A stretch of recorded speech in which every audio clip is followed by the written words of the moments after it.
नमस्कार, आपके साथ मैं हूं विद्यानाथ झा। आइए शुरू करते हैं चक्रव्यूह। देखते हैं कि आज कौन सी कहानियां आपने पसंद की हैं। एटम बम से भी बड़ा हथियार, क्या खामेनेई के आगे ट्रंप हैं लाचार? इस खबर को 21% लोगों ने देखने के लिए चुना है। शाम 7:28 पर पूरी डिटेल इसके बारे में आज आपको दिखाऊंगा। महाराष्ट्र में ऑपरेशन टाइगर पूरा, अब अगला नंबर किसका है? इस खबर को देखने के लिए 23% लोगों ने अपना वोट दिया है। राम मंदिर चढ़ावा विवाद में जाति का एंगल कैसे आ गया? इस खबर को 27% लोग देखना चाहते हैं। और जो खबर सबसे ज्यादा वोट पाकर नंबर 1 है, वो है चंदा चोरी पर एसआईटी की पहली रिपोर्ट। कौन फंसा कौन बचा, इस खबर को देखने में 29% दर्शकों की दिलचस्पी है। और यही चक्रव्यूह में आज की हमारी कवर स्टोरी यानी कि लीड स्टोरी। आज का चक्रव्यूह शुरू करने से पहले मुझे एक फिल्म याद आ रही है। फिल्म का नाम था फिर हेरा फेरी। उस फिल्म में कुछ किरदार थे, पैसा था, पैसों में हेरा फेरी थी, हिसाब था और हिसाब से ज्यादा हिसाब के पीछे भागते किरदार थे। पूरा खेल इसी बात का था कि पैसा आखिर कहां गया, किसके पास गया, किसने लिया और हेरा फेरी का पूरा लेखा जोखा किसे पता है। अब फिल्म से हकीकत पर आ जाइए। अयोध्या राम मंदिर में चढ़ावे की हेराफेरी के आरोपों की जांच में जुटी एसआईटी की फाइंडिंग पर आते हैं और राम मंदिर में विराजमान रामलला से करोड़ों लोगों की आस्था से जुड़ी खबर के साथ आपको बताता हूं कि सूत्रों के हवाले से क्या जानकारियां मिली। सूत्रों के हवाले से जो जानकारी मिली है उसके मुताबिक कुछ ऐसे सवाल खड़े कर दिए गए हैं जिन्हें नजरअंदाज करना आसान नहीं।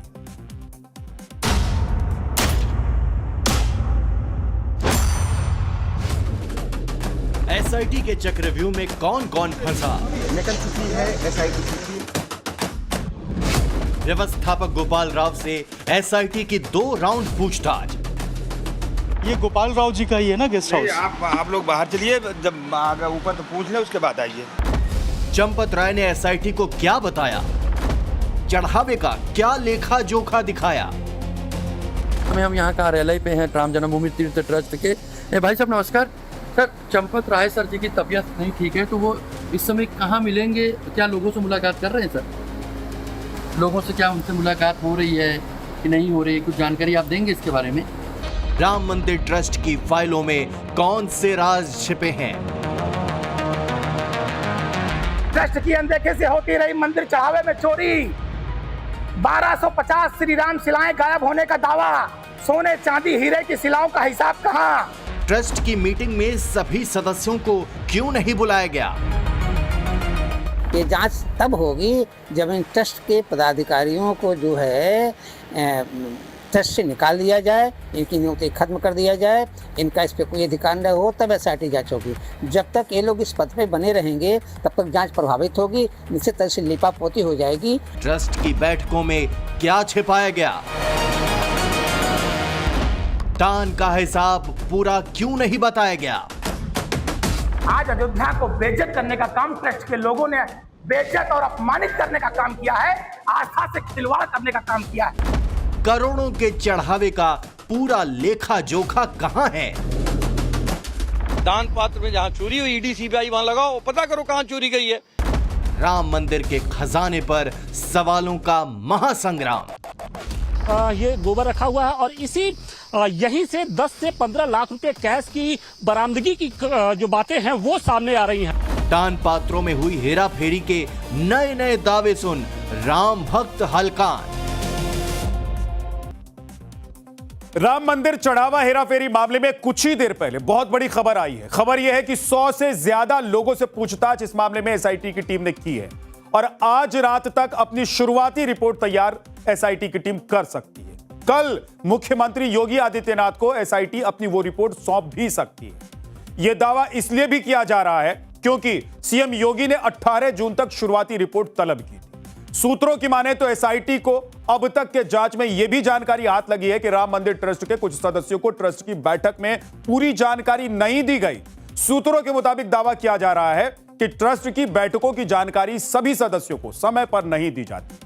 दान और खर्च का पूरा ब्यौरा भी राम मंदिर ट्रस्ट के सभी सदस्यों को नहीं दिया जाता था। सूत्रों का कहना है कि एसआईटी के सामने आरोप लगाए जा रहे हैं कि करोड़ों रुपए के खर्च का विस्तृत हिसाब ट्रस्ट के कई सदस्यों तक को ही नहीं बताया जाता था। मतलब सब गोलमोल कर दिया जाता था। ट्रस्ट के सदस्यों को यह भी नहीं बताया जाता था कि ट्रस्ट को कितना दान मिला है, दान का कितना पैसा किस मद में खर्च किया गया है। और अब एसआईटी उसी हिसाब किताब से जुड़े आरोपों की जवाब तलाश रही है। वैसे भी अपने देश में हिसाब मांगना हमेशा से एक संदिग्ध गतिविधि माना जाता रहा है। आप किसी से भी उधार मांग लीजिए और कोई परेशानी नहीं, आप किसी को उधार दे दीजिए तब भी कोई परेशानी नहीं। लेकिन अगर आपसे हिसाब मांग लिया गया तो सबसे पहले यही मैसेज आता है, भाई कुछ तो गड़बड़ है। अब मामला राम मंदिर ट्रस्ट का है। राम मंदिर का नाम आते ही आदमी श्रद्धा की मुद्रा में आ जाता है, हाथ जुड़ जाते हैं, सिर झुक जाता है, जेब खुल जाती है। लेकिन दिक्कत तब शुरू हो जाती है जब जेब खुलने के बाद दिमाग भी खुल जाए। चंदा चोरी के आरोप लगे, चढ़ावे में चढ़े, सोना चांदी में हेरा फेरी के दावे सामने आए, फिर चढ़ावा चढ़ाने वाला राम भक्त भी यही सवाल पूछेगा कि भाई हमने जो दान पात्र में डाला था उसका क्या हुआ। यहीं से परेशानी शुरू हुई। सूत्रों का दावा है कि राम मंदिर ट्रस्ट की बैठकों की सूचना सभी सदस्यों को नहीं दी जाती थी। अगर यह दावा सच है, ये बहुत हैरान करने वाली बात है। आखिर यह राम मंदिर का ट्रस्ट है या फिर कोई सीक्रेट संस्था है? क्यों नहीं देते थे संस्था के सभी सदस्यों को? और सार्वजनिक भी की जाती है इस तरह के ट्रस्ट की जो आमदनी होती है, जो आय है या फिर जो चढ़ावा है, उसको सार्वजनिक भी किया जाता है। आप सोचिए कि जहां बैठक होती थी वहां सभी लोग मौजूद नहीं रहते थे ट्रस्ट के, मतलब किस तरह की गोपनीयता होती थी। खर्च कहां होता था, नहीं होता था, इसका भी कोई ब्यौरा नहीं दिया जाता था। लेकिन जानकारी है कि कुछ लोगों तक इस पूरे मामले को सीमित रखा जाता था। कितनी आय है, कितना खर्च है, कहां खर्च किया गया है, ये सब कुछ लोगों तक सीमित रखा जाता था। अगर ऐसा है तो फिर सवाल उठेंगे और बहुत जोर से सवाल उठेंगे, क्योंकि यह पैसा किसी निजी तिजोरी का नहीं है। ये आपका पैसा नहीं है कि आपने अपनी तिजोरी में रखा हुआ तो गायब हो गया तो जाकर एफआईआर कराइए और पुलिस पता करेगी। यह पूरे देश का मामला है, यह करोड़ों सनातनियों का मामला है, यह करोड़ों राम भक्तों का मामला है, यह करोड़ों राम भक्तों की श्रद्धा का पैसा है। भाई आपको बताना पड़ेगा कि क्यों नहीं देते थे जानकारी। सूत्रों की माने तो एसआईटी ने अपनी जांच में जिन लोगों से पूछताछ की है उनमें बड़ा नाम श्री राम जन्मभूमि तीर्थ क्षेत्र ट्रस्ट के महासचिव चंपत राय का है। ट्रस्ट में आमंत्रित सदस्य और राम मंदिर के प्रशासनिक व्यवस्थापक गोपाल राव का है। ट्रस्ट के स्थायी 11 ट्रस्टी में से एक डॉक्टर अनिल मिश्रा का भी नाम है। ट्रस्ट के कोषाध्यक्ष गोविंद देव गिरी के अयोध्या में न रहने के चलते राम मंदिर के रोजाना के वित्तीय लेन देन और प्रशासनिक कार्यों की देखरेख में अनिल मिश्रा की बहुत महत्वपूर्ण भूमिका रहती है।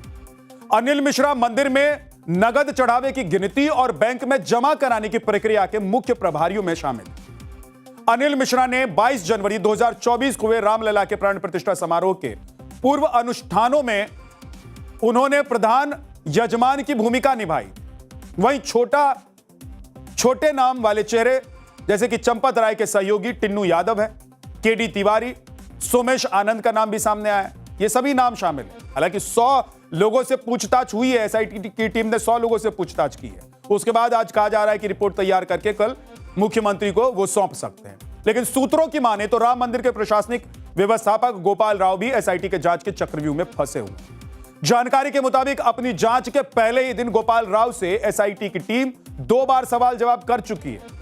हमारे सहयोगी अभिषेक राज को जब यह पता चला कि गोपाल राव अयोध्या में ही राम मंदिर के ट्रस्ट के एक गेस्ट हाउस में रहते हैं तो उनका पक्ष जानने के लिए वो गेस्ट हाउस पहुंचे। लेकिन मौके पर उन्हें गेस्ट हाउस के रिसेप्शन का दरवाजा बंद मिला।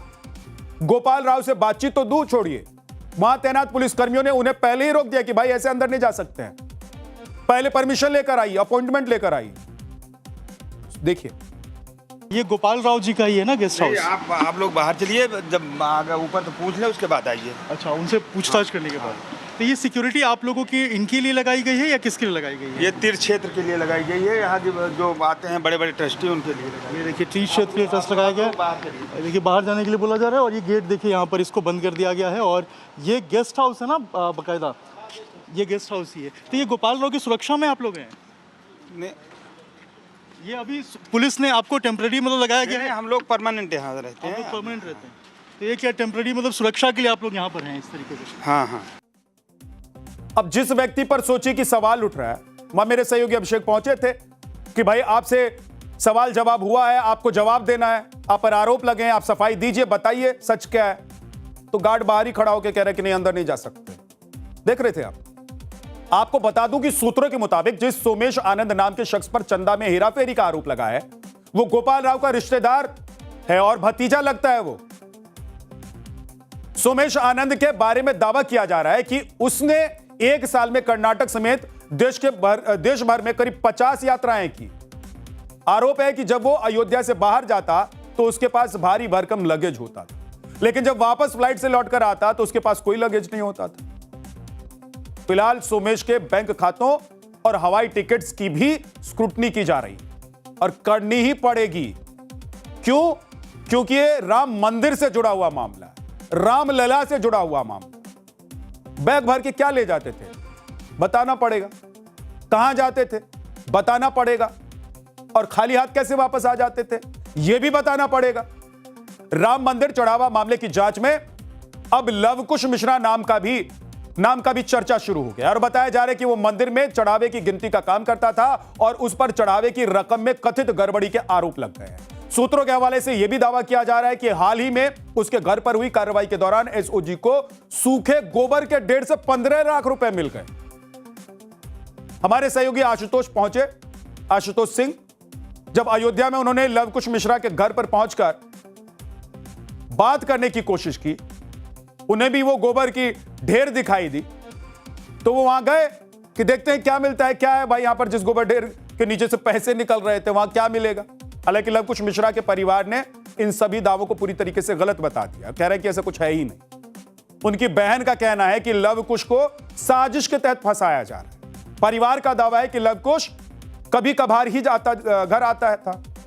अब इन दावों और आरोपों की सच्चाई का जवाब जांच पूरी होने के बाद जब रिपोर्ट आएगी उसमें चलेगा। लेकिन एक सच आप वो देखिए जो दावा किया जा रहा है और जो वहां पर मौजूद हमारे रिपोर्टर दिखा रहे हैं। या देखिए कुछ भैंस बंधे हैं और कुछ ये गोबर का ये गोबर रखा हुआ है और इसी यहीं से 10 से 15 लाख रुपए कैश की बरामदगी की जो बातें हैं वो सामने आ रही हैं। हालांकि परिवार के लोग इन बातों से, इन आरोपों से इनकार कर रहे हैं। उनका ये कहना है कि अगर उनके परिवार की माली हालत इतनी ही अच्छी होती तो शायद उनको वो इस तरीके के जो एक छोटा सा मकान है उसमें नहीं रहते। तस्वीरें देखिए, हम आपको तस्वीरें दिखाने की कोशिश कर रहे हैं कि ये लवकुश मिश्रा का मकान है, छोटा मकान है और देखने से ऐसा नहीं लग रहा है कि इतना पैसा उन्होंने छिपा कर यहाँ पर रखा होगा। माली हालत बहुत अच्छी नहीं है क्योंकि मुश्किल से ये एक मकान जरूर है छोटा सा, लेकिन अभी भी जो खाना है वो चूल्हे पे ही बन रहा है। वो भी हम आपको दिखाने की कोशिश कर रहे हैं कि देखिए ये चूल्हे पर अभी भी यहाँ पर मकान बन रहा है। और परिवार के लोगों का ये कहना है कि उनके भाई की या फिर परिवार की माली हालत ठीक नहीं है, जैसे तैसे बस गुजर बसर किया जाता है। सब बदनाम कर रहे हैं, ऐसा कुछ भी नहीं। अगर ऐसा भी कोई वीडियो पैसा कोई ले गया हमारे घर से तो वो हम तो सोशल मीडिया वाले से या गाँव वाले सबसे यही कहना चाहते हैं कि वो वीडियो डाल दे। प्रूफ हम भी देखना चाहते हैं भाई, तुम लोग प्रूफ मांगते हो, हम भी मांगना चाहते हैं तुम से कि वो वायरल कर दो। हाँ, कि पैसा यहाँ से लेके गए। गांव वाले जो बोले हैं कि कि यहाँ से पैसा बरामद हुआ। ऐसा 30 लाख रुपए के आसपास बताया जा रहा है कि 30 लाख रुपए इसी घर से बरामद हुए और वो भी छिपा कर रखे गए। पहली बात ऐसा कुछ भी नहीं, पैसा छिपा के कहाँ रखे। अगर पैसा होता 30-35 लाख तो चूल्हे पे खाना बनाते। देख लो उधर चूल्हा है बगल में। 30-40 लाख रुपया होता तो ऐसा बदनाम करने को तो कोई झूठा बदनाम कर देगा इज्जतदार आदमी को। आरोप लग रहे हैं लेकिन आरोप पर सफाई भी आ रही है। आपने सुना कि क्या कहा जा रहा है। जिन लोगों के ऊपर आरोप लग रहे हैं उनके परिवार, उनके जो रिश्तेदार हैं वो क्या कह रहे हैं। अब एसआईटी की जांच के साथ ही राम मंदिर ट्रस्ट को लेकर सियासत भी तेज हो गई। कांग्रेस के साथ साथ समाजवादी पार्टी ने भी ट्रस्ट और उसके महासचिव चंपत राय के खिलाफ मोर्चा खोल दिया। समाजवादी पार्टी के पूर्व मंत्री हैं पवन पांडे आज प्रेस कॉन्फ्रेंस करने के लिए आए और आरोप लगाया कि ट्रस्ट ने अयोध्या की कई नजूल जमीनें उनकी वास्तविक कीमत से ज्यादा पर खरीदी, मतलब सरकारी जमीनें। उन्हें अयोध्या के आनंद भवन संपत्ति की खरीद पर भी सवाल उन्होंने उठाया है और बहुत बड़ा दावा भी कर दिया है। एक बार सुनिए। नजूल की जमीनों को अवैध रूप से चंपत राय और इनकी कंपनी ने तीर्थ क्षेत्र में लिया है, कई मंदिरों को लिया है। एक मंदिर तो है आनंद भवन, उसको इन्होंने खरीदा था रमाकांत पाठक से गलत तरीके से, और आज बताइए वो इनामी अपराधी है, उसमें इनाम है। आप सोचिए चंपत राय एंड कंपनी कितना फ्रॉड करती है कि इनामी अपराधियों से भी जमीन खरीद लिया है, आनंद भवन लिया है, कई नजूल की जमीन पर बने हुए मंदिरों को अपने ले लिया अंदर। ये जो इनका तीर्थ क्षेत्र भवन बना है, तोप भवन बना है, सब नजूल की जमीन पर है। आभूषण बरामद हुए, ट्रस्ट को जारी करना चाहिए, कितना रुपया कहां से मिला, कितना आभूषण कहां से बरामद हुआ। जब ट्रस्ट ये कोई रिपोर्ट नहीं जारी कर रहा है तो ये इस बात को प्रमाणित करता है कि ट्रस्ट की मिलीभगत है।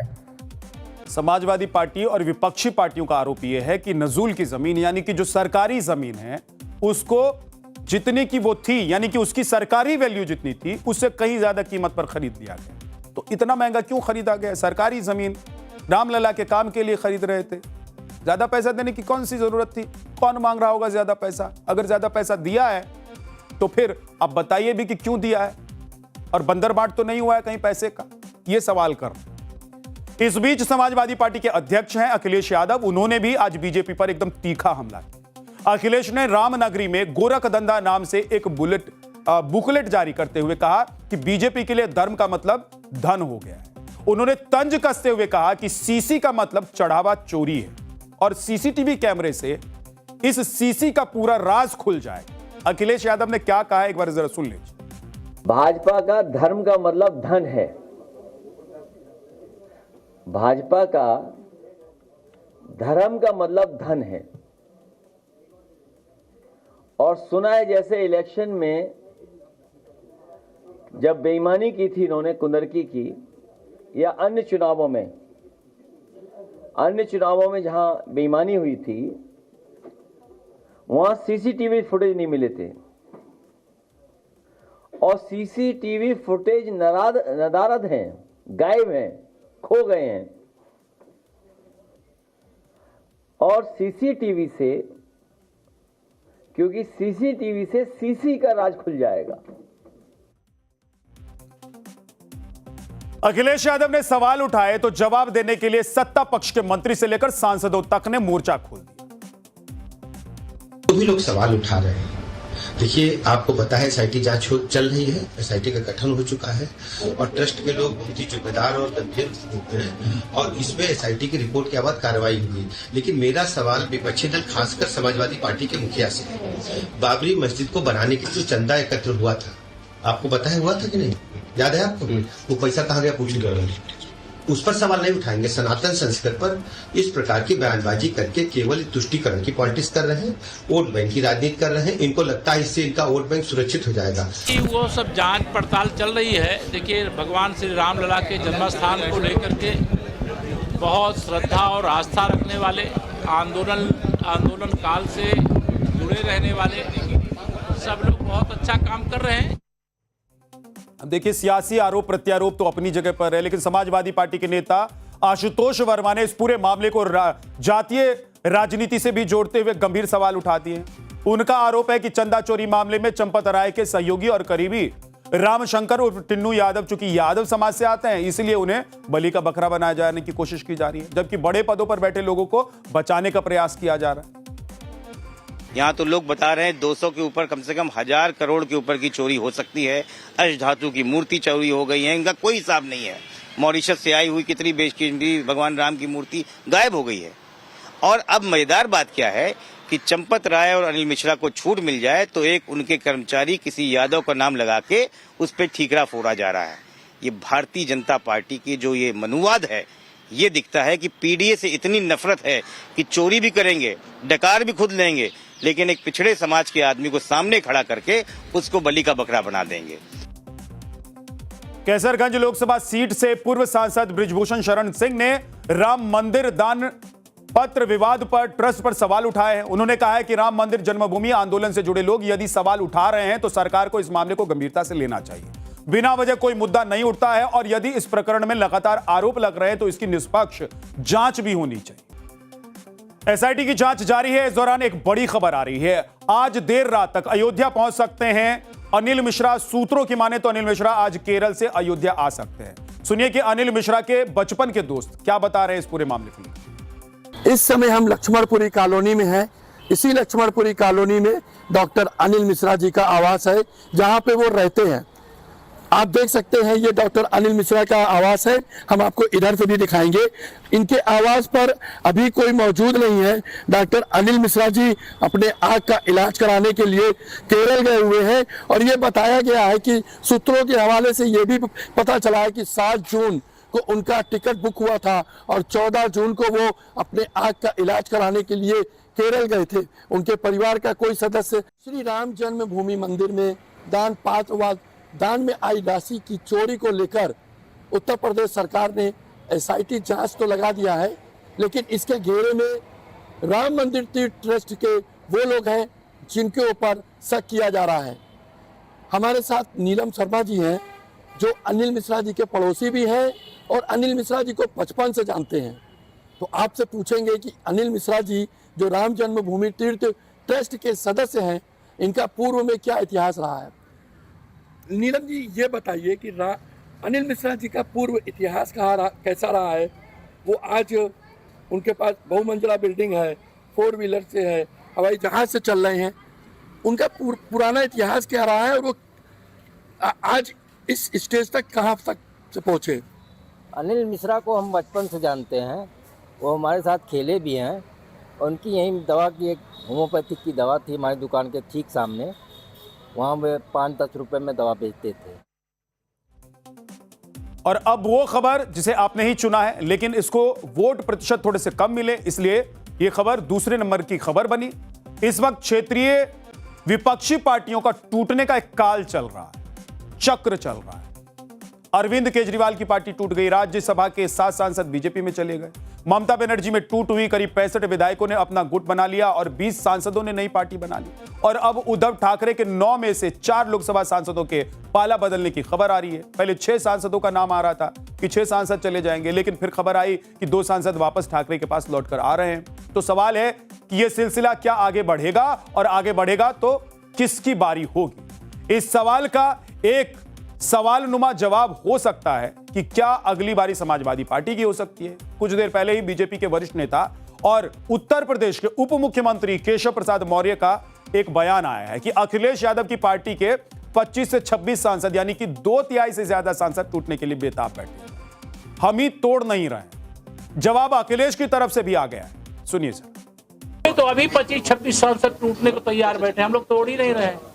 हम लोग तो 27 में जानते हुए अपने आप ही टूट के चले जाएंगे। समाजवादी पार्टी का संचालन श्री अखिलेश यादव की साइकिल नहीं कर सकती। वो साइकिल सैफई जा सकती है, लेकिन सत्ता की गलियारे में नहीं जा सकती। कुछ भी कहे जाने वाले लोग, जो डर जाएगा वो अपना दल छोड़ के चला जाएगा।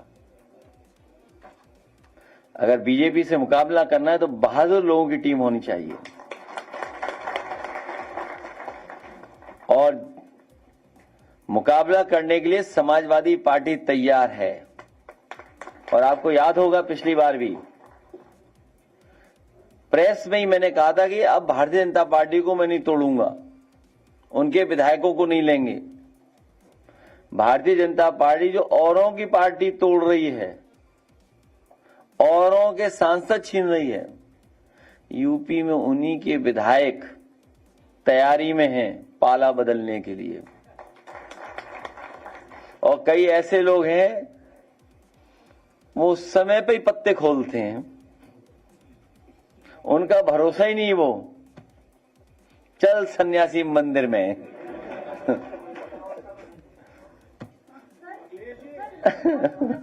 और समाजवादी पार्टी मजबूत पार्टी है और समाजवादी पार्टी कई उतार चढ़ाव दे चुकी है।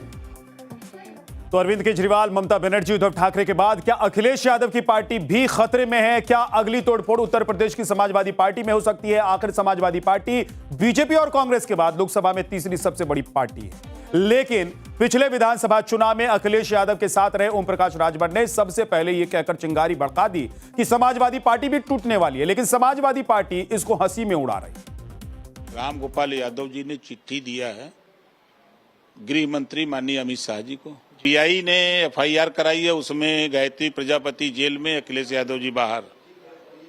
खनन घोटाला में रामगोपाल जी के बेटे का नाम, शिवपाल जी का नाम, पूरे परिवार का नाम। इससे बचने के लिए हम लोगों को बचाइए। जितना सांसद चाहिए, ये सूची है, उनको बुला लीजिए। सबको जो है चाह रहे कि आ जाओ सब लोग एक साथ। अब बंगाल टीएमसी का फेल हुआ, शिवसेना का महाराष्ट्र शुरू हो गया है। अब उसको खत्म होते ही यहाँ ये देखिएगा, आप ही लोगों की टीवी पे चलेगा स्क्रीन पर कि समाजवादी पार्टी में भारी टूट, मतलब ऑपरेशन यहाँ पे स्टार्ट हो जाएगा, शुरू हो गया है। हमें अपनी पार्टी की खबर है, अपनी खबर है कि जो आप पूछ रहे हो या जो आप बता रहे हो, वास्तविकता उससे कहीं कोई लेना देना नहीं है। आपको उद्धव ठाकरे की पार्टी में मचे घमासान की तरफ लेकर चलता हूं। यह खबर कई दिनों से सुर्खियां बटोर रही थी कि एकनाथ शिंदे की पार्टी ने उद्धव ठाकरे के सांसदों को अपने खेमे में लाने के लिए ऑपरेशन टाइगर चला रखा है। आज पुणे की सड़कों पर ऑपरेशन टाइगर के रहस्यमय बैनर भी लग चुके हैं। एकनाथ शिंदे की शिवसेना सदे कदमों से अपनी चाल चल रही है और उद्धव ठाकरे की पार्टी चिल्ला रही है कि फाउल गेम हो रहा है, फाउल गेम है ये। और ये बात कहते हुए उद्धव ठाकरे की पार्टी के सांसद संजय राउत तो फाउल लँग्वेज बोलने लग गए। सुनिए जरा। उद्धव ठाकरेंनी आमच्यावरती सातत्यानं भावासारखं प्रेम केलं, हे कोण जातायत हे नाही, डोंट कट, ये कट मत करना। हाँ, ये लोग जो है बेईमान लोग है, ये बेईमान है और बेईमानी उनके खून में है। संजय राउत राज्यसभा के सांसद हैं, देश की सबसे बड़ी पंचायत के सदस्य हैं। उनके संसदीय गरिमा और लोकतांत्रिक मूल्यों की उम्मीद की जाती है, लेकिन एक अश्लील गाली देने के बावजूद उन्होंने उस पर माफी मांगने की जगह अपनी सफाई फिर से पेश कर दी। संजय राउत गजब है, कह रहे हैं कि पार्लियामेंट में थोड़ी ना इस्तेमाल किया है कि पार्लियामेंट्री भाषा ही वहां पर बोलनी पड़ेगी, या तो मैं कुछ भी बोल सकता हूं और जो समझ में आया बोल दिया, कोई पछतावा नहीं है। इस बीच टाइम्स ऑफ नवभारत को जो जानकारी मिल रही है उसके मुताबिक उद्धव ठाकरे की पार्टी के जिन 6 सांसदों ने बगावत का झंडा बुलंद कर दिया है, उनमें संजय दीना पाटिल, संजय देशमुख, नागेश पाटिल, अष्टिकार ओमराजे निबालकर और भाऊ साहेब वाकचौरे और संजय जाधव शामिल हैं।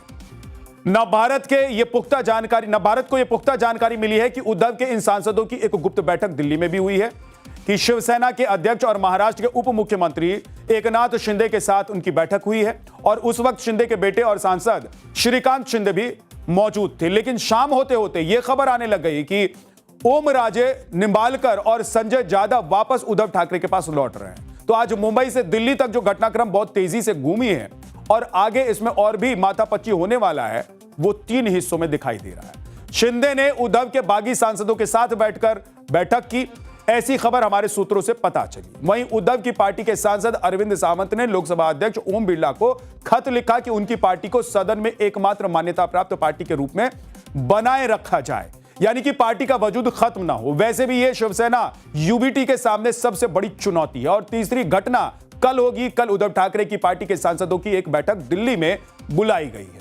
यक्ष प्रश्न यह है कि उसमें कितने सांसद आएंगे। शिवसेना यूबीटी का कहना है कि जिन सांसदों ने रातों रात अपना दिल बदल दिया है वो पैसे पर बिक गए हैं और इस कदर बिक गए हैं कि अपनी मां से लेकर और तमाम तरह बच्चों तक की कसम खाने से भी वो नहीं चूक रहे।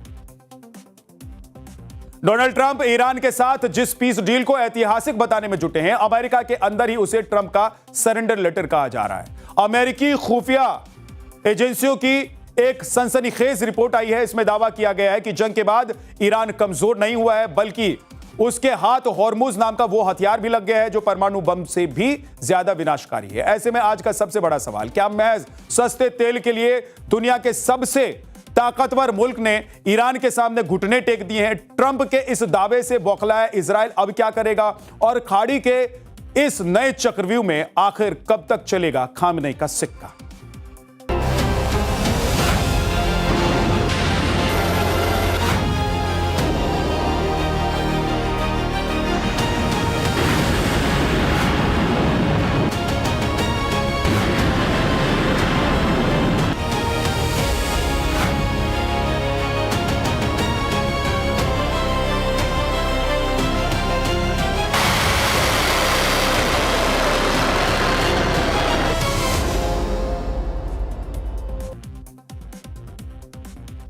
खाड़ी में खामनेई का सिक्का ईरान को मान गया अमेरिका। यह लाइन सिर्फ कहने के लिए नहीं है, बल्कि आज के जियोपॉलिटिक्स की सबसे बड़ी हकीकत बन चुकी है। अमेरिका और ईरान के बीच जिस शांति समझौते का ड्राफ्ट तैयार हुआ है, उसने पूरी दुनिया को चौंका दिया है। अमेरिका के राष्ट्रपति डोनाल्ड ट्रंप इसे अपनी बहुत बड़ी कूटनीतिक जीत बता रहे हैं, लेकिन अमेरिका के अंदर ही इस डील पर बवाल मच गया है। CNN की एक एक्सक्लूसिव रिपोर्ट के मुताबिक अमेरिकी खुफिया एजेंसियों ने एक खौफनाक चेतावनी दी है। रिपोर्ट में कहा गया है कि 3 महीने तक चलने वाले इस युद्ध ने ईरान को कमजोर कर दिया है, बल्कि पहले से कहीं ज्यादा ताकतवर उसे बना दिया है। यानी कि कमजोर नहीं हुआ है, ताकतवर हो गया है। ईरान के पास अब एक ऐसा हथियार या कहें कि ऐसी क्षमता आ गई है जो परमाणु बम से भी ज्यादा विनाशकारी है। देखिए,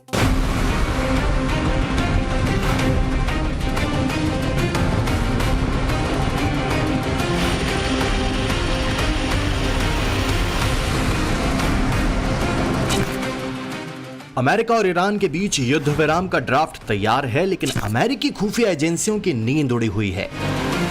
CNN की रिपोर्ट के मुताबिक इस जंग ने ईरान को ऐसा आत्मविश्वास दिया है जो अमेरिका के लिए सबसे बड़ा खतरा है। खुफिया एजेंसियों का आकलन है कि ईरान अब जब चाहे अपनी मर्जी से स्ट्रेट ऑफ होर्मुज को बंद कर सकता है। यानी युद्ध के बाद ईरान ने ग्लोबल इकोनॉमी की नस अपने हाथ में ले ली है। अमेरिकी अधिकारियों का मानना है कि होर्मुज को चोक करने की क्षमता किसी भी परमाणु बम से ज्यादा असरदार हथियार है। अगर ईरान ने इसे बंद किया तो दुनिया में तेल के दाम आसमान छूने लगेंगे। खतरा सिर्फ होर्मुज का नहीं है। रिपोर्ट कहती है कि अगर भविष्य में ईरान के साथ परमाणु बातचीत टूटती है तो ईरान अपने प्रॉक्सी यानी यमन के हूती विद्रोहियों के जरिए बाल अल मंदेब स्ट्रेट में भी भयंकर संकट पैदा कर सकता है। यानी दुनिया के 2 सबसे बड़े समुद्री व्यापार मार्ग एक ही वक्त पर ईरान के इशारे पर बंधक बन सकते हैं। शायद यही वजह है कि अमेरिका जल्दबाजी में समझौते की मेज पर आया, लेकिन इस समझौते ने खुद डोनाल्ड ट्रंप की कैबिनेट को 2 फाड़ कर दिया है। एक्सियोस की रिपोर्ट के मुताबिक खुद CIA चीफ जॉन रेडक्लिफ को शक है कि ईरान समझौते में किए गए वादे निभाएगा। विदेश मंत्री मार्को रूबियो का साफ मानना है कि ईरान अपना परमाणु कार्यक्रम रोकने के लिए वो कदम नहीं उठाएगा जिसकी अमेरिका उम्मीद कर रहा है।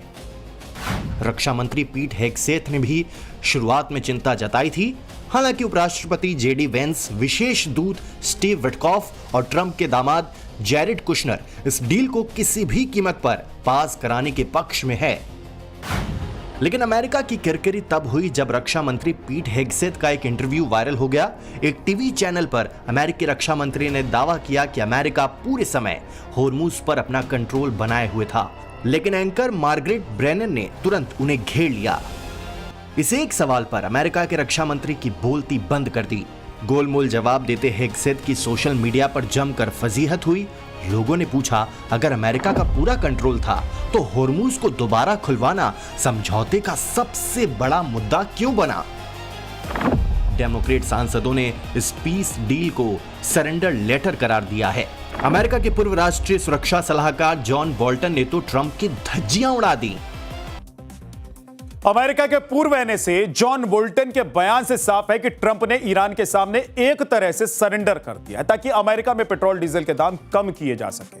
ट्रंप बार बार दावा कर रहे हैं कि उनकी ये डील ओबामा सरकार के 2015 वाले न्यूक्लियर समझौते से बहुत बेहतर है। ट्रंप का तर्क है कि ओबामा की डील ईरान को परमाणु बम बनाने का रास्ता दे रही थी, जबकि उनकी डील एक मजबूत दीवार है। लेकिन क्या वाकई में ऐसा है? न्यूयॉर्क टाइम्स की रिपोर्ट कहती है कि अभी दोनों डील्स की तुलना करना ही बेईमानी है, क्योंकि ट्रंप की डील फिलहाल सिर्फ 60 दिनों का एक पैचअप है। ओबामा की 2015 की डील में ईरान ने अपने 97% परमाणु ईंधन भंडार को देश से बाहर भेज दिया था, लेकिन ट्रंप की मौजूदा डील में ईरान के यूरेनियम भंडार का क्या होगा? परमाणु केंद्र बंद होंगे या नहीं होंगे?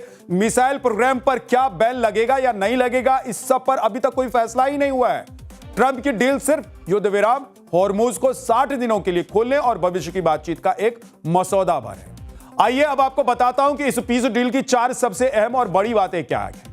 पहला सवाल है कि पीस डील पर कब दस्तखत होंगे? जो जवाब है उसका वो ये है कि 19 जून को दस्तखत स्विट्जरलैंड के लूसर्न शहर में बोर्नेस्टॉक रिजॉर्ट में किया जाएगा। सवाल यह भी है कि इस डील पर सिग्नेचर किनके होंगे? तो आपको बता दूं कि अमेरिका की तरफ से उपराष्ट्रपति जेडी वेंस और ईरान की तरफ से संसद के जो अध्यक्ष हैं मोहम्मद बागेर, उनके दस्तखत होंगे। समझौते में 14 पॉइंट्स का डॉक्यूमेंट भी है, जिसमें युद्ध की समाप्ति, हॉर्मुज में जहाजों की आवाजाही, ईरान को प्रतिबंधों से राहत, तेल बेचने की छूट, फ्रीज हुए ईरानी फंड को रिलीज करना और ईरान को $300 अरब निवेश पैकेज के प्रस्ताव की बात कही गई। ईरान को $300 अरब का निवेश, यही वो पेच है जहां ट्रंप फंसने वाले। G7 समिट के दौरान मंगलवार को ट्रंप ने ऐलान किया कि वो इस समझौते को समीक्षा के लिए अमेरिकी संसद में भेजेंगे। अमेरिकी संसद में इस डील का जाना ट्रंप के लिए बहुत बड़ा जुआ है। अगर यह बिल संसद में गया तो अमेरिकी विदेश मंत्री और रक्षा मंत्री को पेश होकर जवाब देना होगा। डेमोक्रेटिक और रिपब्लिकन सांसद इस पर तीखी बहस करेंगे। अमेरिका में इजराइल समर्थक लॉबी और कई सांसद ईरान को $300 अरब की आर्थिक राहत देने का कड़ा विरोध कर रहे हैं। लेकिन ट्रंप का दाव है कि यह अगर संसद ने पास कर दिया तो भविष्य में कोई नया राष्ट्रपति इसे आसानी से रद्द नहीं कर पाएगा, जैसा कि ओबामा 2015 की डील के साथ हुआ था, जो संसद से पास नहीं हो पाई थी। इस पूरी डील में सबसे बड़ा जो साइड इफेक्ट है, अगर किसी को हो रहा है तो वो है इजराइल को। जो इजराइल अब तक अमेरिका के दम पर मिडिल ईस्ट में प्रॉक्सी वॉर लड़ रहा था, उसे ट्रंप की इस ईरान डील से गहरा धक्का लग गया है। डोनाल्ड ट्रंप और इजराइल के पीएम बेंजामिन नेतन्याहू के बीच दूरियां सरेआम दिखने लग गई हैं। ट्रंप ने G7 की बैठक में इजराइल को खुलेआम नसीहत दे डाली है।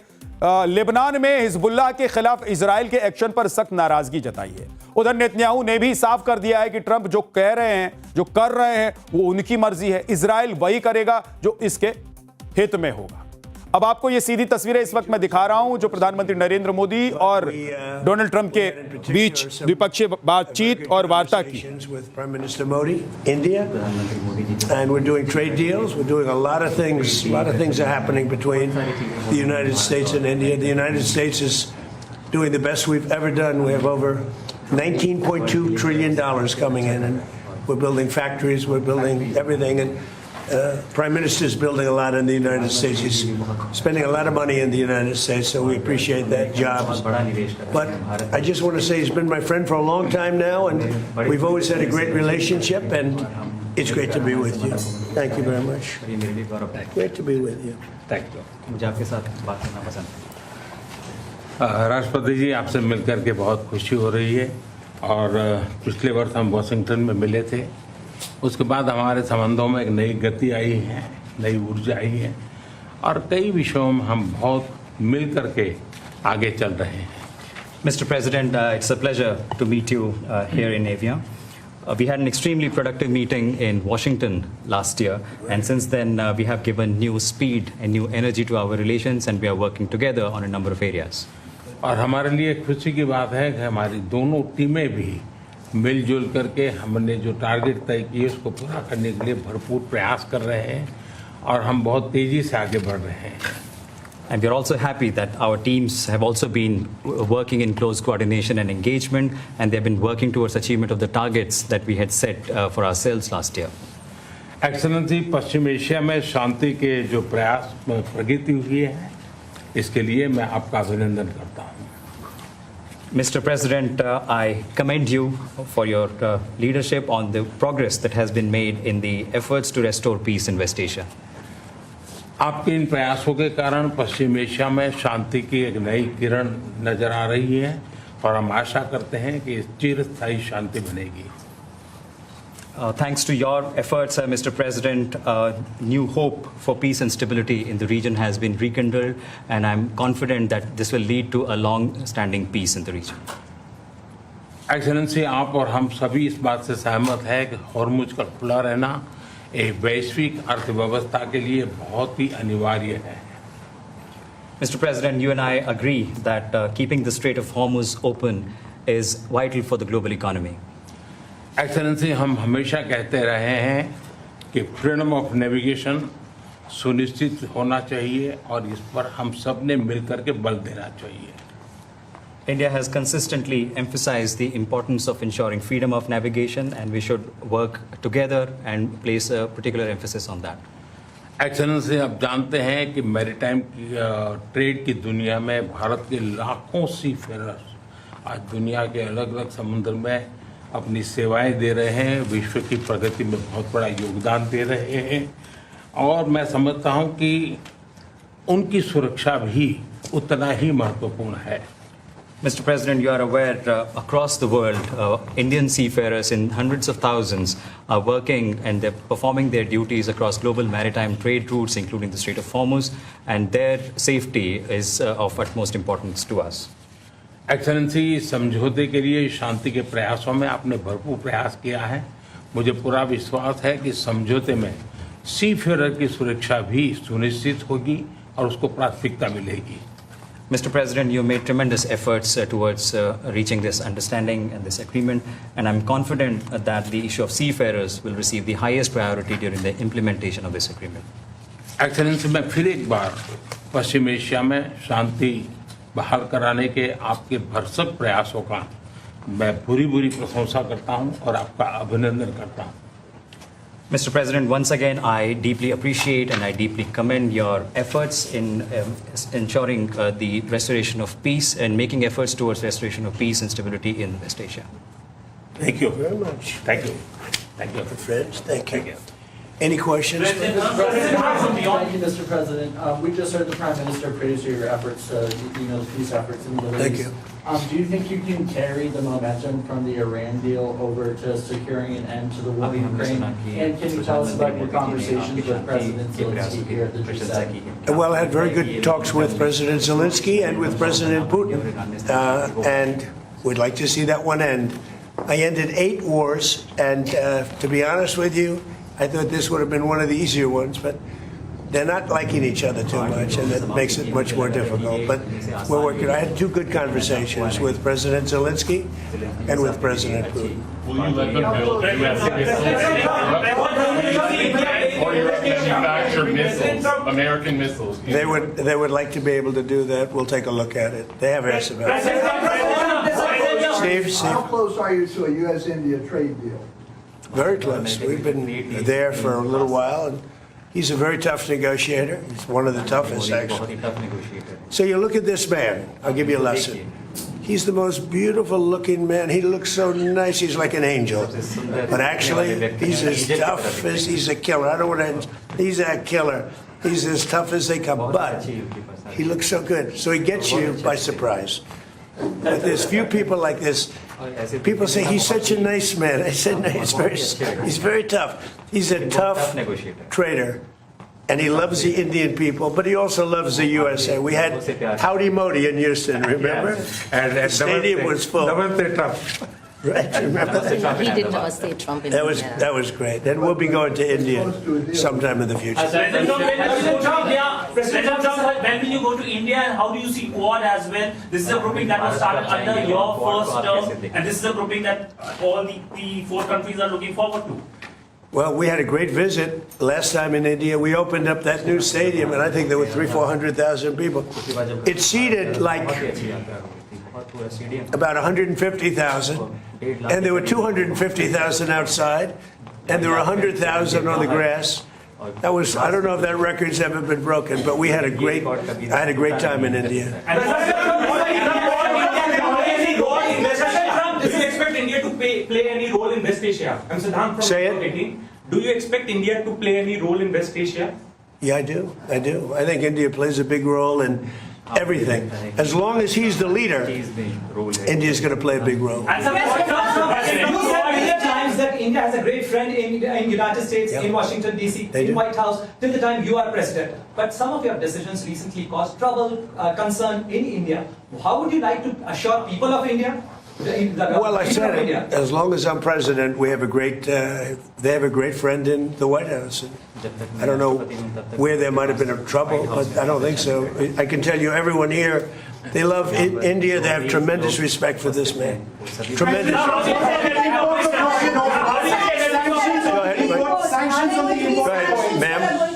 Are there going to be sanctions that are going to be reimposed on Russia now that the focus has once again been shifted to the Ukraine-Russia war? We are looking at that. We're seeing how far the price of oil comes down. It's really tumbling. It's, I guess, 74, 75 right now. So it's down. It's soon going to be at the number that it was 4 months ago. It's pretty amazing. And On top of that, we will have an Iran without a nuclear weapon, which I can tell you the Prime Minister feels very strongly about that, too. What is Mr. President hear from Europeans or G7 leaders? They were to a leader, and we had G7 plus many others came, as you know. To a leader, they were thrilled. They could not have been happier. Well, this gentleman came, and that's a big get. He came, and they could not even believe that it happened. It happened quickly, but it really didn't happen quickly. It's been happening for a long time. It's been happening from my first term, when a very evil man named Soleimani was killed. That's when it started. And nobody else did this but Trump. You know, you look at our president, 47 years. Iran took advantage of the world, the Middle East, but the world. Nobody did anything. The Obama deal was one of the dumbest deals I've ever seen. It was a road to a nuclear weapon. My deal is a wall to a nuclear. You're not going to have it. It's a wall to a nuclear weapon. On minesweepers, do you want the Europeans to send minesweeper votes? Did you talk about We don't need them, but if they want to send them, I think it's good. Has anyone committed to helping out? Yes, all of them. All of them. Which nations? The ones that have that kind of equipment have. But every one of them have committed to being involved in some form. And at this point, do you feel that Vladimir Putin is more responsible for the ongoing conflict in Ukraine? Well, I don't want to comment on that because I'm trying to get it settled, and that doesn't make it easy. Mr. President, you're on the cusp of making history with the possible peace in the Iran conflict. I like this guy. Who is he? Do you know who that is? Your reporters are much nicer than my reporters. Go ahead. But there is also a tragic loss of lives of Indian sailors recently, sir, in American strikes. Any words of condolences for the grieving families, sir? Yeah, I do. I heard about that. It's a rough profession. There's no question about it. And we work together on it. This has been happening throughout time, but we work together on it. Yeah, certainly. We love all of those people. They're great people. Yeah, please. How long do you expect Bill Pulte to be acting DNI? Well, as long as it takes to get everybody else approved. I mean, they were doing a rush act, and we didn't get anything for it. Look, he's a very legitimate guy. He's very smart. He's a brilliant guy. Look at the job he did at Fannie Mae, Freddie Mac. I mean, it's worth probably $1 trillion right now. So we put him there, but all of a sudden it was like a rush act by the Democrats. And they said they were going to approve FISA. And I said, but we want FISA approved, but we want the Save America Act approved. Voter ID, proof of citizenship, no mail-in ballots, with exceptions, like for the military, you're sick, you're traveling, disabled. Very, open and generous. We also want no men playing in women's sports, so we want no transgender mutilization of our children. None. Those are 5 things that are 99% that's all we want. It's not a lot. The Save America Act. And that can be passed any way they want to pass it, but I'm not going to sign FISA unless it's done. And this was like a rush act. And it was a rush act by the Democrats. All of a sudden they want to get... And why are they afraid of this guy? I mean, they're so afraid of him, they'll do anything not to have Pulte go in there. He's a very capable guy, and they're worried about that. Mr. President, Mr. President, yes, ma'am, please. You said the Iran deal, the text is still being finalized. How confident are you that this Friday signing will happen? You're talking about this one, on the deal? Deals are amazing. I've done them all my life. I've gone into deals that were 100% and they don't happen. I've gone into deals that there was no chance of getting them done, and it happens, and they happen easily. So you never know with deals, do you? But you're going to find out pretty soon. I think it'll be done. They want to sign. They want to get back to a normal life. We hit them very hard. Don't forget, people talk about when this started. This didn't start 3-4 months ago. This started years ago when I took out Soleimani. That was a big event. There are those that say it was the biggest event in the Middle East in 50 years. So we took him out, and they became a much different country. And then I terminated the JCPOA. That's Barack Hussein Obama's horrible deal that gave them a nuclear weapon. and I terminated it, and I stopped it, and then I stopped it a second time with the B-2 bombers, and these are all major events in the history of the world, in my opinion, because it prevented them from having a nuclear weapon. And now we're going to do it again, and we're going to see how it works out. So this is a memorandum of understanding, but it's a very strong one. This isn't just like a 2-paragraph. This is a long, pretty detailed memorandum that goes into a regular contract. I would think they would do it. If they don't, then that's okay. We'll have to start the process again. And we don't lose. We have the greatest military in the world. We had the greatest blockade. The naval blockade was 100% effective. And again, they have no Navy, they have no Air Force, all bombed out. I don't want to say the leaders, but first level of leader, gone. Second level of leaders, gone. Some of the third level of leaders, gone. And they want to make a deal. They are so ready to make a deal. Yeah. But you know what? President Trump, the defense relationship between India and the United States. Sorry, I'm speaking. I won't. That's okay. Can you speak to the defense relationship between India and the United States? I think it's a great relationship. I can tell you this, without having a contract, we don't have a contract. You'd have to write contract. But if they were attacked, we would be there to help them. How is that? Is that a good statement? Okay, come here, man. If anybody attacks that man, we're going to be there. Now, if there's a new leader, I'm not sure about it. Okay. If there's a new leader, I don't know about that. But if they're attacked and he's the leader, we're going to be there to help. And we have, and I will say this, and everybody says it. I had a great meeting 3 weeks ago with President Xi of China. We have the strongest military in the world by far, and I built it in my first term, and we're using it in my second term, and they gave some of it away stupidly in Afghanistan, as you know, and they spent a lot on Ukraine, $350 billion, but we have the most powerful military in the world. You saw that with Venezuela, which was 48 minutes, and now our relationship with Venezuela is great. We've paid for the cost of the war 40 times, taking millions of barrels out. Venezuela is benefiting. We're benefiting. Venezuela is benefiting. And then we go to Iran, and really in the first week, militarily, we defeated Iran. Nobody thought that could be done. Yeah, please. Mr. President, do you want Israel to halt its military campaign? No, I want Israel to be able to protect himself, but I do want them to use good judgment. President Trump, can we expect a highly skilled Indian professional to be getting more opportunities in the United States under your presidency? What does that mean? What? Well, highly skilled professionals to get more opportunities here in the US. Oh, yeah, sure. I mean, always. Yeah. We've always had tremendous relationships in terms of employment with India. Very talented people. You've seen European leaders interact very warmly with you at the summit. Do you think that they're coming around to your worldview? Well, I think they think I was right. I'm sort of always right. You know, when you get right down to it, I think they think I was right. They feel good. Now all of a sudden they all want to be involved. There's no reason to have them because it's pretty much over. But they all want to be involved.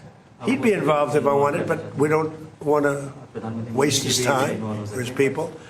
No, the European leaders, the meeting we had today was just the leaders. I don't even say the European, the leaders that we had met with. In addition to the 7, we had quite a few come in. They all were willing to get involved.